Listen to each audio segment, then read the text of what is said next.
We're on page 3 of our amazing course. Let's do a quick recap for those who were here as well as those who weren't here. We spoke about God creating man, body and soul. We used the idea of... Whose phone is that? We spoke with the idea of opposites. The Ramchal said there is a war, a battle that is happening between the neshama and the guf, thank you, between both of them. Then the Ramchal said, okay, there's got to be an amount of effort that the body puts in to achieve what it has to achieve in this world, but there is a limit to the amount of effort because good always overcomes bad. There must be good as opposed to bad. So this world, as referred to as Olam Hazeh,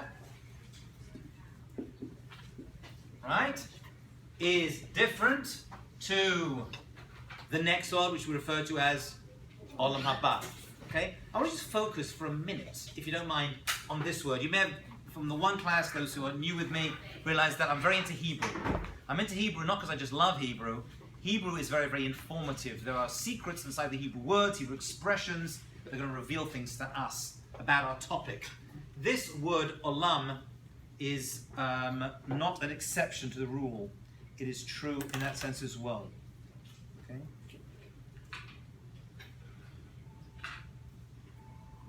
Okay. What does the word olam actually mean? So we translate it as world. That'd be correct. Right? As in Olam Hazeh and Olam Haba. We have to define those two words. Well, Olam Hazeh we pretty much got. Olam Haba we're going to spend a bit of time figuring out as well. Olam Haba is actually a go-to term for 3 possible realities. Not possible, actual realities. But we'll come to that later on. But the word Olam is related to another word, which is, anyone know? The Shoresh? He'elam. What's He'elam? Who said that? Excellent. Hidden. Why would the word for world be the same as the word for hidden? Why would the word for world be the same as the word for hidden? What's up with that?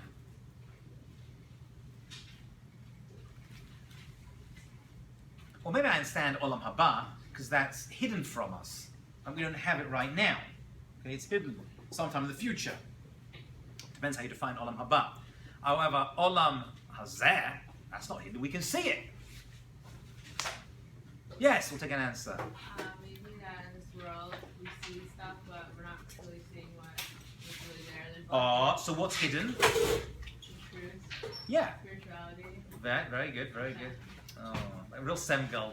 Truth, Hashem, spirituality. You're absolutely correct. Hashem is hidden from us. Hashem hides himself in this world. What does he hide himself? What is the mechanism? We mentioned in this last class. What is the mechanism by which God hides himself in this world? Was there one? I want that key word. Teva. And Teva, we said, means nature. It also means to sink. Right? Because you can sink it as well and think, well, this is all the world is. Right? HaKadosh Baruch Hu hides himself in this world. This world is just the natural world is a mask, if you will, that coats the entire world, that we are expected to pierce through to see the spiritual realm. So you're absolutely correct. What's your name again? Orly. What? Orly. Orly. Beautiful name. Okay, thank you. Okay, with that in mind, let's move on to the next piece of the Ramchal. And let's see where we go. We're on page 3, note 3. Shalosh Shalosh.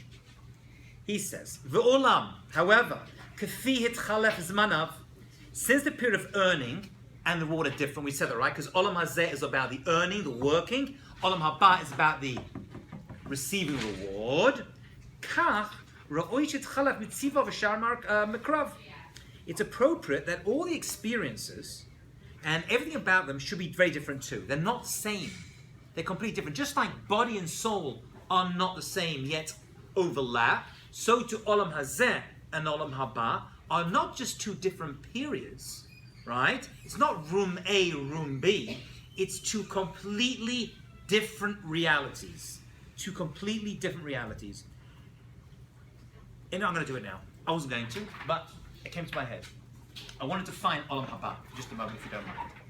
Let's understand Olam Haba. Olam Haba, as we're going to see, takes on 3 possible realities. The 3 definitions for Olam Haba. when we see the word olam haba expression, there are three things that actually come up to mind. Really, it's referring to one of them.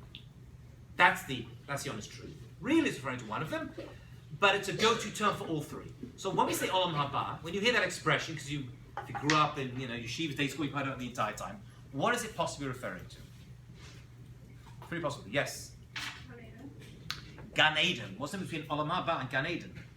Olam haba would be a general term for where we go after we die, but olam haba, Gan Eden is where our Lord did go.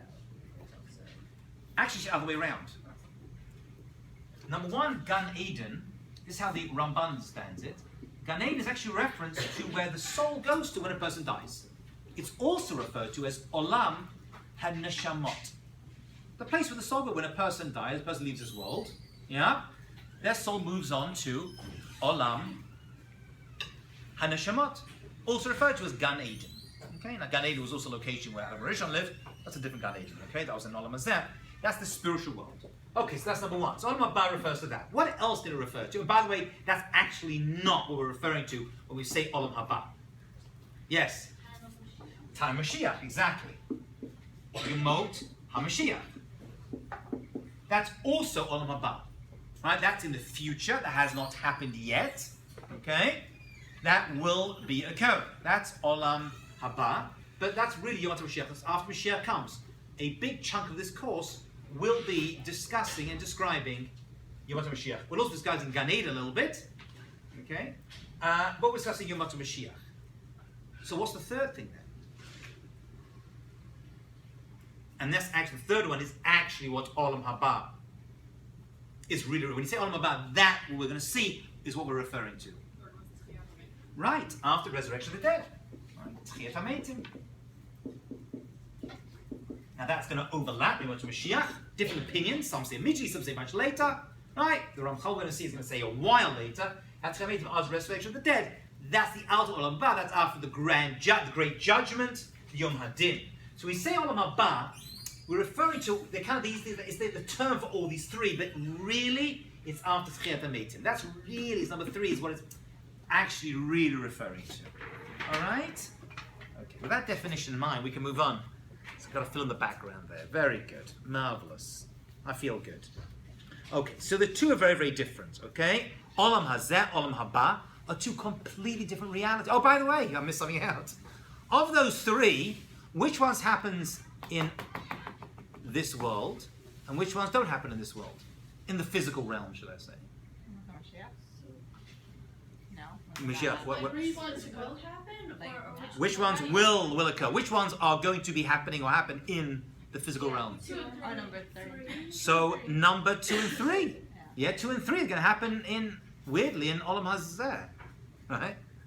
So it can't be a geographical location. Why can't one happen in this world?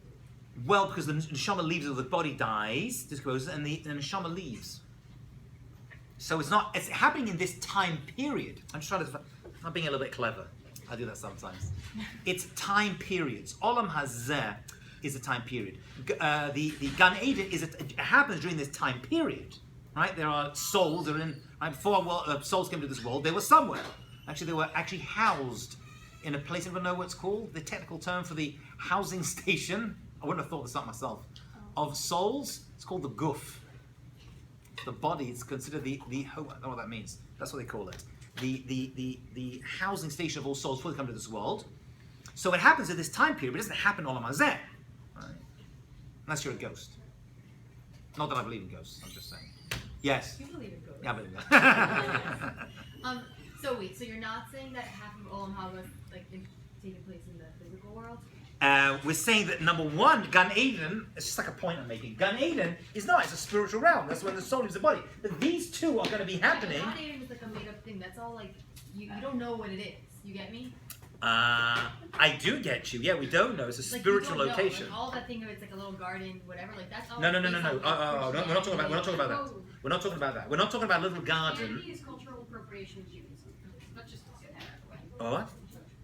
Christianity is derived from Judaism. We did not get it from Christianity. And I know, but the Christianity physical was part further the physical part that came from it is all that's derived from it. No, it's The garden, one second. The garden itself, as you're referring to, is also called Gan Eden. That was a physical location.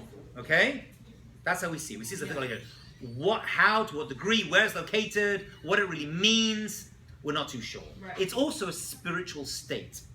It's also a spiritual state.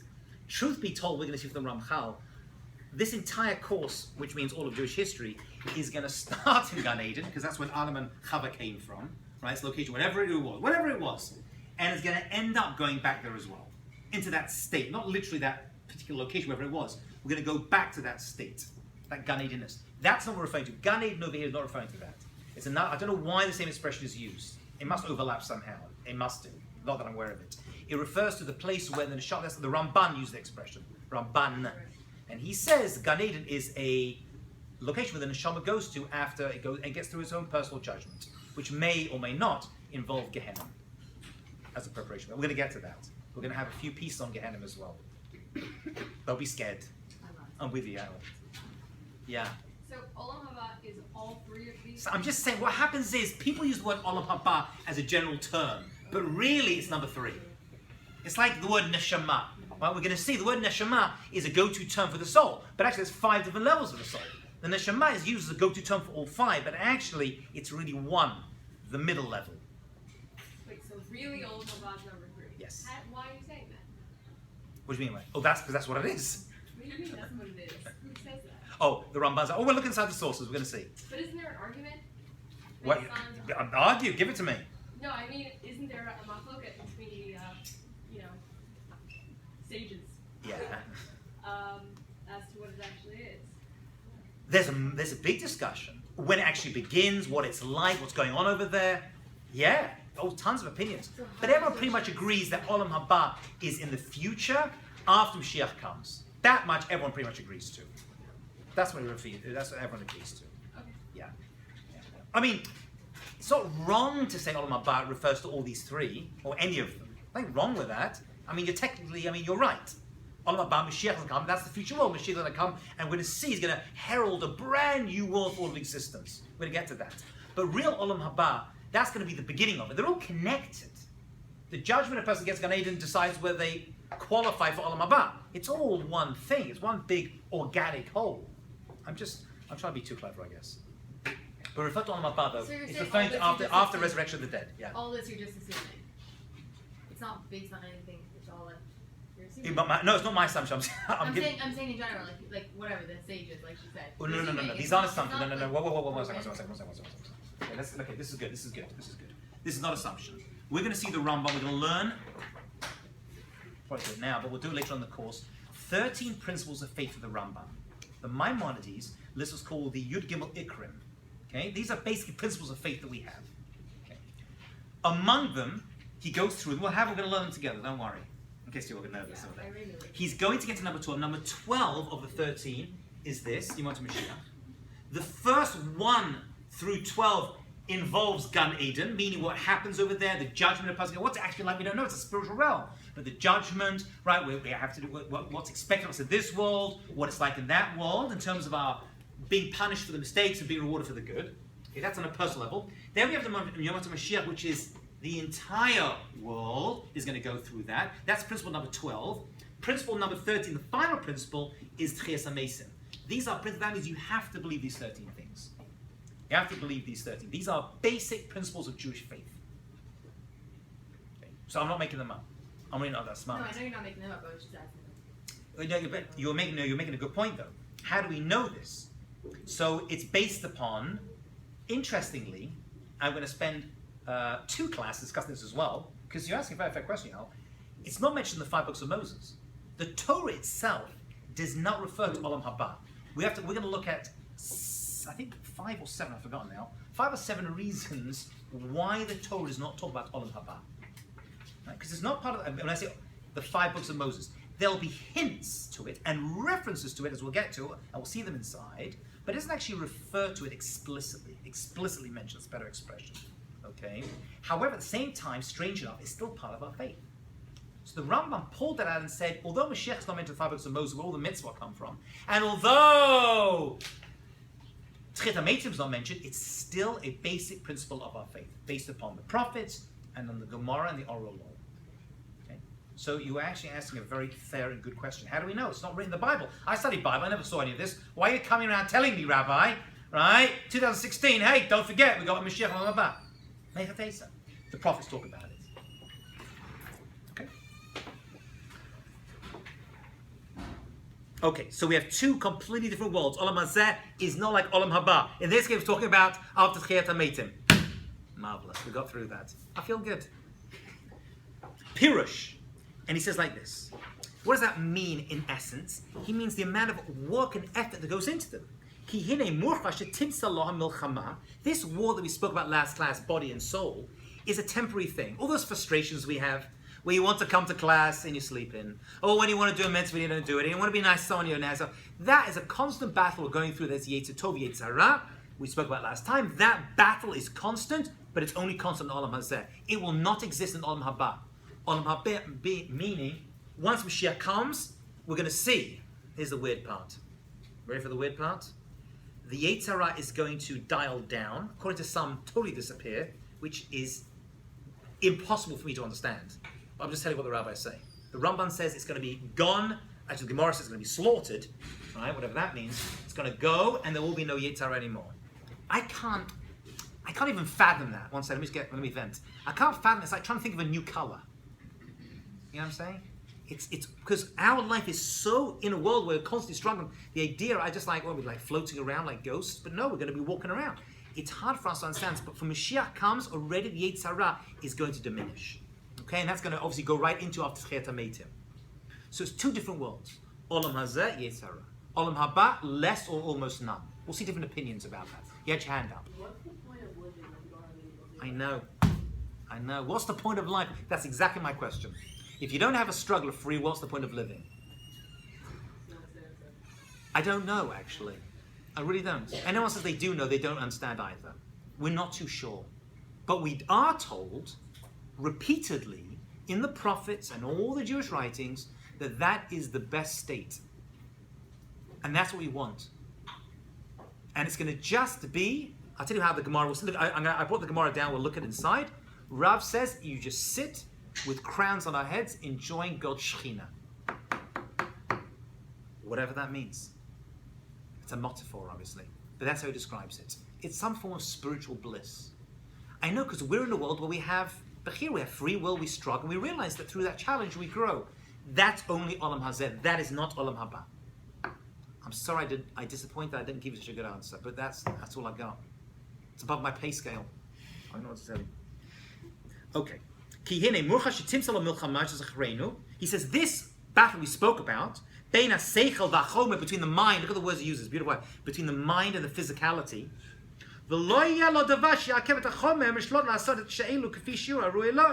Right? This striving is going to be in a setting containing elements. The period of earning must therefore be one where a challenge exists, and the spiritual and physical are in constant strife. And there's going to be a point where nothing's going to hold it back from achieving what it has to achieve.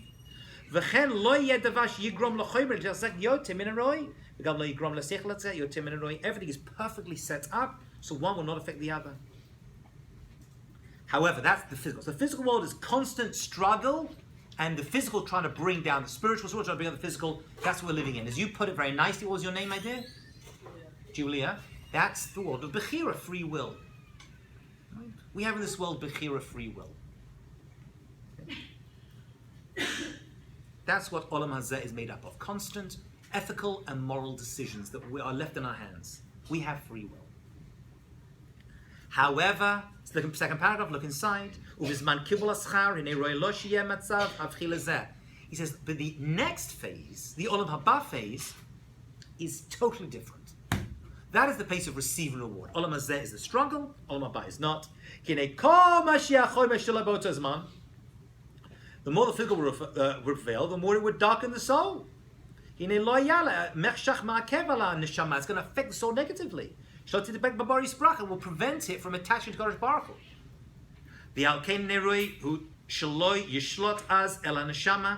Therefore, during that time of reward, it is therefore appropriate that the soul prevail. Right? And this is weird, pal. You see, in Gan Eden, Olam Neshama is just the spiritual, there's no body. So we're talking over here about a place where there will be physical and spiritual, but it's a spiritual place. That's Olam Haba, that's number 3. And he's saying in that place there will be a body, but unlike in this world where the soul is schlepped around by the body, right? Where your body goes, that's where your soul goes to, wherever you drag it to. He's saying something else. He's saying, no, in that world, it's going to be the exact opposite. Wherever the soul goes, the body's going to lift up because of it. We're going to be in a place where your soul is going to lift. Now, that happens a little bit in this world. Not as much as, it should. But in that world, however, that's going to be the natural state. Where the body is going to lift up with the soul. That's what he says. The physical is going to be lifted up. Somehow, I don't know what this means, I'm just reading his words. The body itself is going to go through some change and be impacted. Legamre, totally. The body is going to go through some sort of spiritual purification, and the soul's going to lift it up. Okay.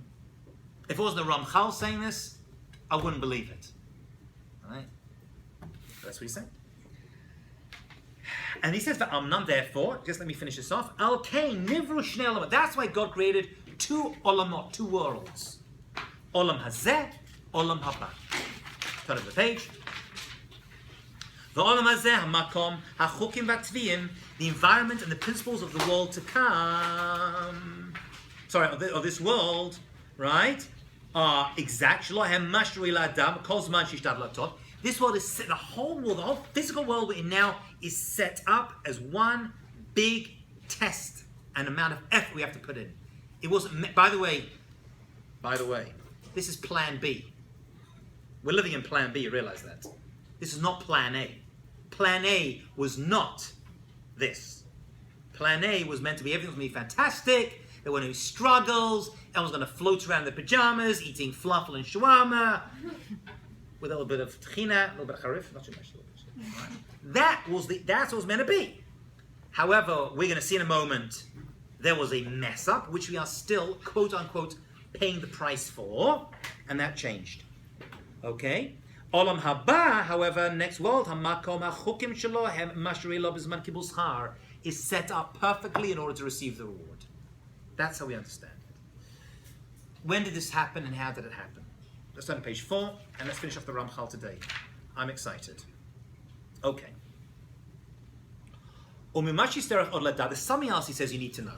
There's something else you need to know. You should know that something happened. And physicality, we know it. What you see around you today is not the way it used to be. Whatever this means. What you see around you today is not the way it used to be, he says. Ki olam shinui gadol hayabo. There was a massive change. Shinui gadol. What was that word last class? Was that this class somewhere else? I know all my classes are like merged into one big... Was it this class? Are you in both classes? Yeah. How do you remember? Fantastic. I can't. My life is one big holistic mess. Vahu, inyan chetos, something happened. There was a chet. There was a chet is a sin. You know what? I don't like that word. I don't like it. It's inaccurate. Nothing to do with this course, really, but I have to mention it. It's in my head right now. We translate the word as sin. Sin is a non-Jewish word. Right? The word chet does not actually mean sin. If you look at it in context elsewhere, this is the Ramban, when he speaks about a chatas, which is one of the sacrifices we brought. The word chet actually means, anyone know? If you know this, I'll be very impressed, because I didn't until I read it. The word chet actually means to miss the mark. And actually it's used in reference to an archer. Someone in Tanakh as an archer, he's got to hit the bullseye, right? Sarah says you want to be a bullseye person, and then you go off a little bit, go boop, and then further down, and actually it goes off like a lot more, right? So the word chet actually, it refers to a sin, a mistake that you made, and a prohibition a person is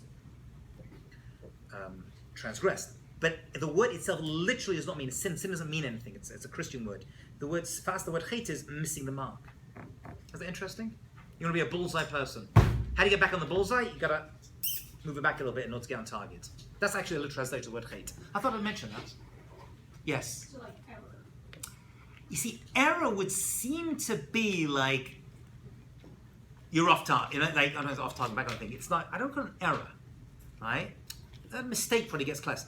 The idea of a hate is I'm off target, but it's a movable thing. You can get back on target. That's actually the word hate literally means. Okay, changes everything, right? Sin is like it's like forever, right? I sinned. I'm running forever. That's not a Jewish concept. You never run forever, thank goodness. Then we'll all be in big trouble. Yes. But the thing is, with Adam and Eve, when they did hate, they did mess up. And They did mess up. It altered the world forever. Yes, it did. So it was a sin. It was a hate. It was an error. It's called the hate of Adam Rishon. It was a mistake. We know that. Yeah, but they couldn't get back on target. Oh, now you're asking a big question. First of all, Adam Rishon did do teshuvah. We know that. Okay, the mistake he made led him to a different place. But although he did do teshuvah, we know we actually learn out the laws of teshuvah as we learned in lower intermediate class, right? You learn out the laws that we did in that class, was it? Yeah. That you from the law of teshuvah, we know that we learn out teshuvah from him. He did teshuvah. However, the effects of his mistake, if you will, of his hate, still stand, and actually all of world history is fixing it. So we're still trying to fix that original mistake. We're trying to get back on target.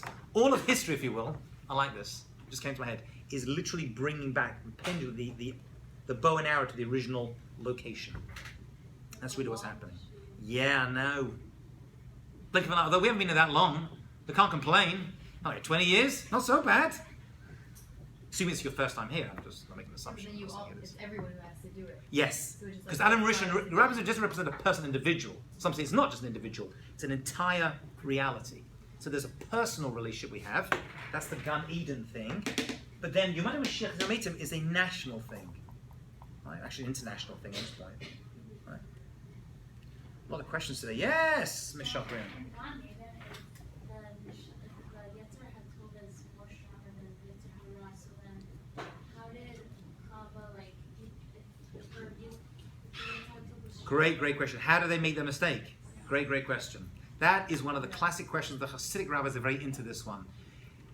If it was so perfect, how did it happen? So the short answer they give is that they did it on purpose. That was their decision from the good, because what's called bread of shame was upon them. They were receiving all this good without any form of work or ishtadlut. And that's not the way Hashem wants it. Okay? So they purposefully sinned so that they could leave and earn what they have. Why are you thinking with that? I don't know. You're on my pay scale again, Yal. I don't know. That's Hashem. One day, when I get to meet God, I'll be asking that question. It's a good question. Why not start the whole way? But what it is for us is a lesson, right? It doesn't just start with, there's got to be some struggle to achieve it. Olam Hazeh is the struggle, and we see they went through it. They become the struggle, and we try to get back to the original place. But that's the expression they give. The answer they give is the bread of shame answer. Not Yes. everyone necessarily sees it as a struggle, though. What Olam Hazeh? Yeah. Really? There are people who are like living in La La Land and like think they have everything and that's it, you know. Yeah, I'll tell you something. Yeah, you're saying something very good. I must say, I've actually looked. I'm writing a class for Rosh Hashanah for a talk I'm giving. I read something very interesting on this exact topic you mentioned. Nothing to do with this class, but I must mention it. It says, "How do you know you're doing well spiritually? You know you're doing well academically. Look at your grades. You know you're doing well financially. Look at your bank account. How do you doing well spiritually? I'm with this in great next Shabbat, next Moshe Shabbat. How do you know? You look at your tests. If you're challenged, you're doing well. If you find someone." It's in the Sefer Yashar book I found, and their life is perfect. I've never met such a person before. Like, no problems. All the money, perfect kids, perfect spouse. I mean, have you seen such a person before? No. I mean, I know some billionaires. I know one of them very close to, actually. And there's always struggle. But if you do find such a person, everything's going great, run away from them. They're not a good person to be around. That means they're getting all the reward in this world and nothing in Olam Haba. Why does it affect you, though? Oh, I want to stay away because these people are not good people to be You're around. saying like I'll drag you down? Potentially, I guess. They say stay away from them, whatever that means. Oh, they literally say stay away from them. I mean, it's not. They're not in a good Still means situation. it does, though. Like, that's not their fault that they have a perfect life, you know? It doesn't mean that no one has a perfect life. That's the point. Everyone has struggles and things they're working on, not just for themselves, for the world in general. Everyone's got something to improve. You can't just sit on an island and enjoy everything. There's got to be something should pain you about this world. I don't believe there's such people. I've never met anyone like that. Everyone's going through struggles and challenges and difficulties. Doesn't anyone? Just up in the morning. I mean, Olam Hazeh by definition is struggle. Isn't it? It really is. There's no one like that. It's a theoretical formula. It can't be true. Except my wife. She's perfect, by the way. I'm just telling you. For her, she's in Gan Eden right now. Yes? Would that really make sense? Because Ol is a burden, technically. What? Ol, like Olam. Yeah. Charge Ol is a burden. So both of them do have the word burden, like Olam Hazeh and Olam Haba. So either way, there should be a burden in the next life. Wow. And they're saying, I'm having a bit of a contradictory concept with you on the way how Yeah. Olam Haba, you're saying that the Yitzhak will be less. However, Actually, I said, according to some, completely disappeared. We're right, but like I'm saying, Adam Hava, perfect life, right? And their Yitzhak was even less, but yet they still did that. They chose to do it. Right, They made it. They understand it's a conscious decision. By the way, you're hitting one of the biggest questions in Jewish thought. Trying to understand Masa Bereshit, how this all happened, and Masa Merkava, the chariot vision of Ezekiel. This is one of the most difficult areas which we're trying to answer on one foot. You're right. I don't know the answer to this question. I wish I did. Why do they blame each other then whenever, like... Oh, that's what caused it. That's what caused it. Yeah, but if they actually wanted it to happen, why did they just say, oh, they wanted... And let's get out of here. Yeah. I hear. What's a good question? Yes? If we're still doing teshuva for their sin, how can you do sincere teshuva for sin you didn't commit? You're not doing tshuva for their sin. Like, I'm I'm saying trying the to get it back. state of the world is such that we're not doing tshuva for their sin because that's what they did. But the state of the world is such that we're meant to fix it and we're coming full arc back to the beginning again. That's what I understand. In other words, we're not like, oh dear, I'm sorry I ate from the apple. All right, it's not what we're doing. We're saying mankind is such that we are in a world formed because of that decision. We're in it, and our job is to fix this world, right? Do the tikkun olam, not to save trees, but and to come back into that reality. I don't think it's possible if we're like 0.01% I hope it's possible. of the population of the world. Oh, who are you talking about? The Jewish Oh, whoa, you say something. Whoa, who said that? 1 second. Who said it's just the Jews? No, Who I'm saying says? if we're trying to fix the entire world. First of all, okay, it's trying to fix the entire world. Let's go slowly over here. First of all, it's not just Jews, it's the entire mankind has to do this. Right. They have laws, we have laws. They have 7 laws we're going to look at, we have our laws as well. Having said that, are they following theirs or are we following ours? Are we succeeding in our mission?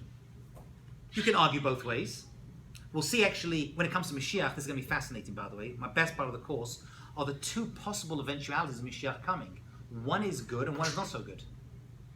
We're going to see 2 completely distinct, different ways Mashiach will come, i.e. the culmination of this entire journey. One of them is like a really good journey, miraculous, amazing. The other is like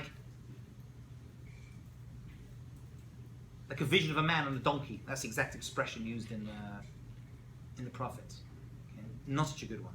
So we'll see. One thing I can tell you for sure, we're going to get there. That is a principle of our faith. We're going to get there. How we get there, who gets lost along the way, which individual messes up, which does more for the world and which does it. But there is a guarantee it's going to happen. At a maximum, 6,000 years. That we know is a maximum. How do we know there's a maximum, by the way? I must mention that. I should have mentioned last class, I apologize. We're looking at the edge of 6,000. 7 days of creation, no? So it's, right, actually from the 6 days of creation, right, the 7th day. And actually there's a hint to it in the first verse in the Bible. The first pasuk in the Torah is Bereshit bara Elokim Hashem, and there are 6 alephs in the first verse. Okay? Which an aleph is also elef. We've changed the vowels, same thing. So 6,000. So that means encoded from the beginning, from Gan Eden, from the creation of the world, was 6,000. Right? It was known at that point there would be 6,000 years that's going to take. Because God knows what's going to happen in the future. So God's outside of the world. Right? So there you see even a hint, the idea of that's going to, but that's the maximum. We do have the ability. We have the ability. That's unusual, by the way. Who says? Why should that be? Why do we have the ability to make it shorter? We'll see. That's part of the Mashiach discussion we'll be having. Yes? How do you know that those 6 olives are referring to that? Maybe The Gemara, it's a remez. The remez. That's the Gemara says I'm letting after. Then we get to the Gemara. yeah, but maybe there are just 6 olives there. And that's it. Maybe. Because what happened when 6,000 years pass and Okay, very fair question. What I'm going to show you is we're not going to reach 6,000. It's going to happen beforehand. Okay, we're meant to expect it every day. Okay, that's actually part of the expression of the Rambam. But if you look around you today and what's happening and what the prophets have said, which I'll bring down in the books, you'll see very clearly that we're on the, and everyone feels this, Jew and non-Jew feel this, we're on the cusp of something very big. We're on the cusp of a big change, right? Non-Jews believe this as well, right? The Christians are obsessed with this. I just saw the Muslims, by the way. Islamic thought's very big into this. Right? If you want to understand what's going on in the world today, you've got to understand this information. Christians are into the rapture, right? The second coming of Jesus. He didn't come the first time, by the way, so be very clear about that. I was watching, and I don't want to be struck off as a rabbi again. So, right, Christians are very interested. There's a feeling of it. It's going to happen before. And if you look at what's happening in the world today, based upon the prophets, or the prophecies of the prophets, we're going to do this inside. Don't take my word for it. It'll be very, very clear. Something's cooking. Something's cooking. Okay.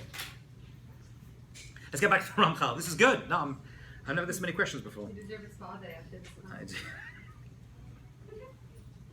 I'll take 2. Oh, sounds good that. Okay. So he says, the world went through a massive change. So he's referring to a massive change. Shinoi Gal, right? If you have those stern goals with the highlighter pens, that's a good one to highlight. There will be a midterm coming up. Right? Shinoi Gadol E'abod, there's a massive change. Inyan Cheto Shel Adam HaRishon, that is the sin, the hate of Adam HaRishon. That was my tangent about half an hour ago.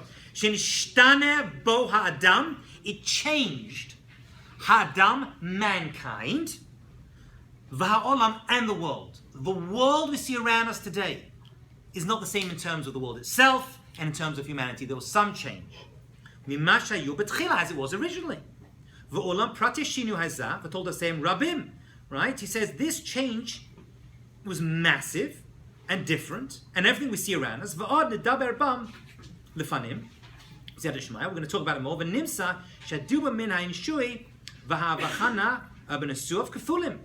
Right? We speak about we speak about this in state before and after. We spoke about the world before the sin. We speak in a different way, after the sin. Right? And that's referred to as Olam Hazeh and Olam Haba. Okay? So the world we see, all different. So the big change happened in Gan Eden. The world went through a radical change. It's not the same in any way, shape, or form. Yes? What do you see on highlight? What? And what do you see on highlight? Shinui Gadol. Number 2. Hine Adam HaRishon Be'ed Sirato. You should know something. If he's writing this, it's worth us knowing. Right? He's not just waxing lyrical, the Ramchal. He says, Hine Adam HaRishon Be'ed Sirato. When he was formed, mamash be'otam matzav shezchanu ad hena. When he was formed, he was exactly the state we've discussed until now. Dahainu dehine hu haya murkav shnei al chalakim. He actually had 2 sides. He had a body and soul. The Ramchal holds he had a body and a soul. The body was not like it is today, but it was a body. He had good and bad inside him. So according to the Ramchal, he had a Yetzer v'Yetzirah. He wouldn't be human without it. He was weighed between them. Okay, and he was able to choose. According to the Ramchal, he was able to choose. He had free will. He had it. You know what he should have done was chosen the good. What should have happened is Neshama should have overcome his body and won over this battle. He would have been perfected immediately. And he would have had immediate perfection, and that would have remained with him forever. That was plan A we spoke about a moment ago. However, you should know as well, and you should know that even though we don't feel the soul inside the body, unless you go to Eretz Yisrael, sign about the Kotel, you're all neshama until you want to go for a bagel, yeah? But you don't feel the neshama inside your body. Okay? You should know that because we are only aware of life and the ability to think. The fact that we're alive and the fact we're able to think is for us proof of the neshama. You don't feel it, but if you think and you live, which we do, you're able to feel it. Therefore, you have to realize the soul has another function, and that is even to purify the physical matter. Okay, by thinking and by acting out, we'll see the soul's desires. We're able to even purify the body. But and the body goes up and up until you reach absolute perfection. Back to Adam Rishon. Va'amnam. Nearly finished. Va'amnam. We're finishing this today. No more questions. Had Adam Rishon not sinned, that's what would have happened. He would have made the right decisions, and his physical would have gone up and up and up and up. Okay? It would have reached the highest levels. It would have gone up and purified the body step by step until he reached he reached perfect purity, and that would have been for eternal. However, page 5. Shechet Adam Rishon nishtan devarim shinoi gadol. We said it went through a big change. The amount of evil that existed originally was just enough to attain perfection. There wasn't so much evil. It was a little bit. It wasn't like it is today. There was a little bit.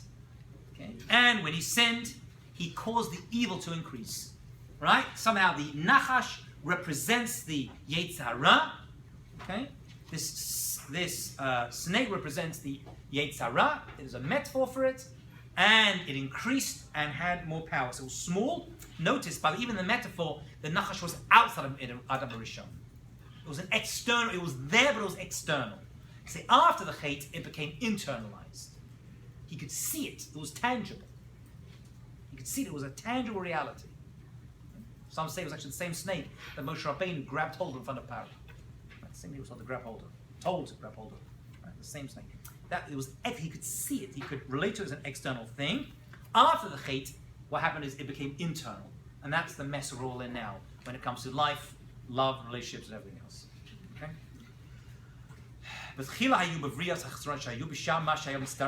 So basically, at the beginning, when a person had enough in order to gain what they needed to gain, when he sinned, evil increased, both in himself and all creation. The world itself changed.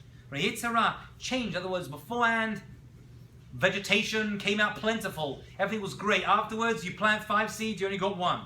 Everything, the whole teva of the world changed. Okay? As a result, things became it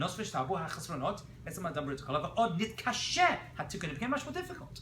Living and being alive became much more difficult. Yeah? Pirush, what does that mean? When Adam Rishon was dealing with it, somehow it was easier. And to acquire shleimut. It was just easier, right? It wasn't such a big deal with the Yetzer Hara, right? It was a smaller decision. It was an external battle. Again, we can't understand this, but this is how we understand it. Shekach sidra chachma le'yoneh et devarim, right? God, highest wisdom, i.e., God, arranged things in the best, fairest way. Al pi midat tov yoshar ki yan lo haya siba l'ra l'chron shabo. There's no reason.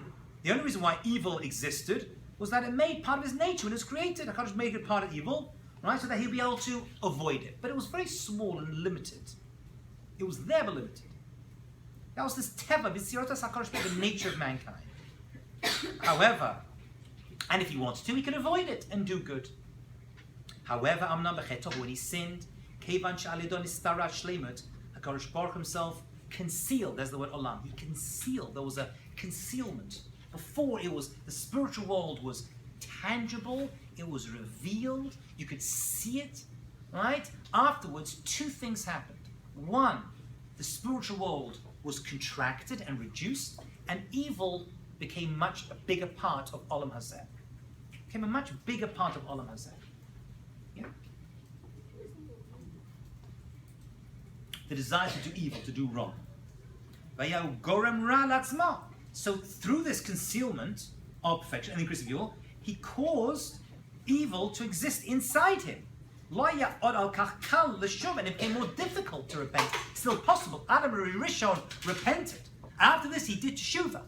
He still forged a new path for mankind, but it's still, right? But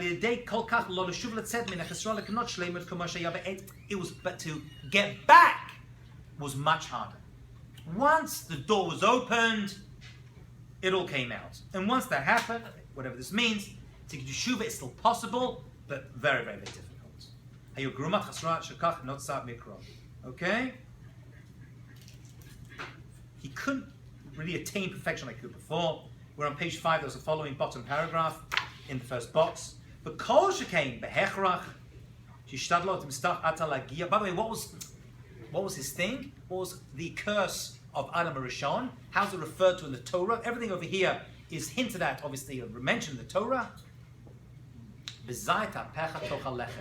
Through everything you want to do, you have to sweat your brow. It's going to take a lot more effort. At that point, there wasn't much effort. It just came to a person. Okay, it was just there, it was available. Now you want physical, you want to achieve it, you got to have to work, you got to get a job, it's just a complete world of hard work. Okay, and Chava was, and that affects, by the way, each one affects the other as well.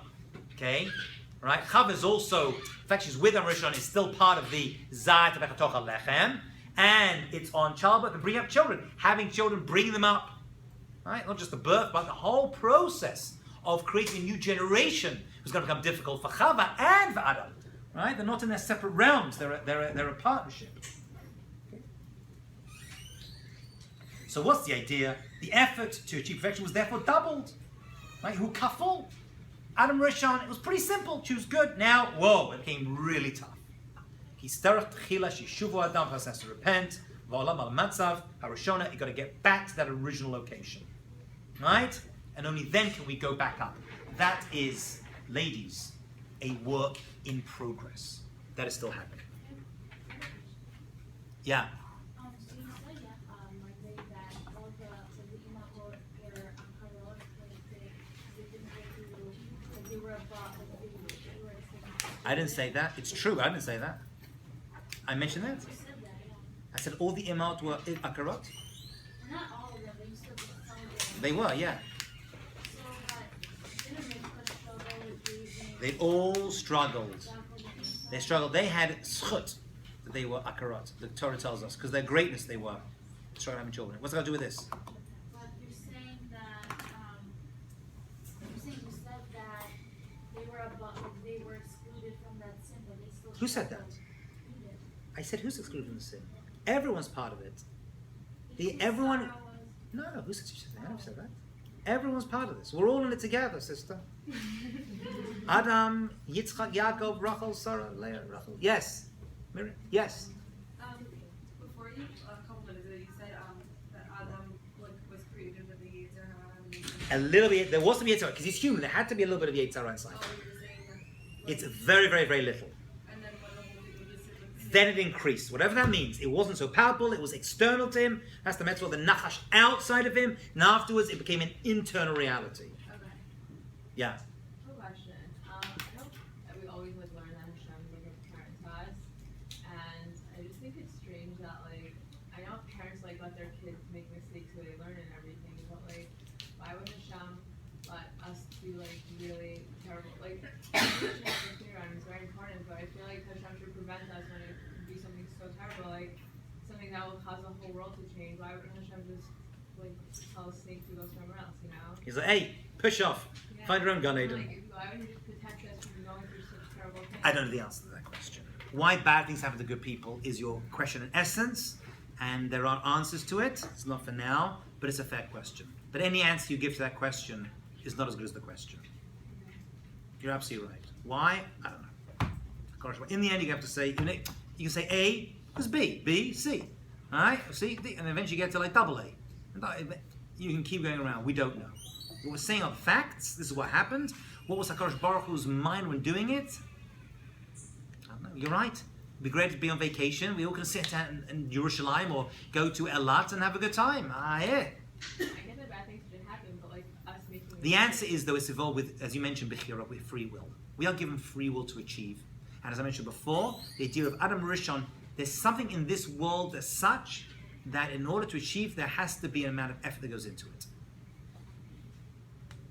And that is why everything ultimately involves doing some good. You have to do this. That's why the word God comes from the word good, they're collected, right? Anything to be considered good, right? There has to be an amount of effort that goes into it. That's the definition. That's why God created the world. And that's your answer. Why did God create the world in the first place? Let it be. Whatever there was before, I don't know. And the answer the rabbis give for this is because anything to be considered good, they have to give. It's a lesson for us. But that doesn't answer the question either, is it? It's still true. Okay, let's just...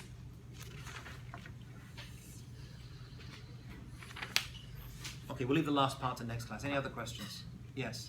You know how you said before the faith, like spirituality was tangible and visible and it was Yes. there? Yeah. And then after the faith, because It became our- murky.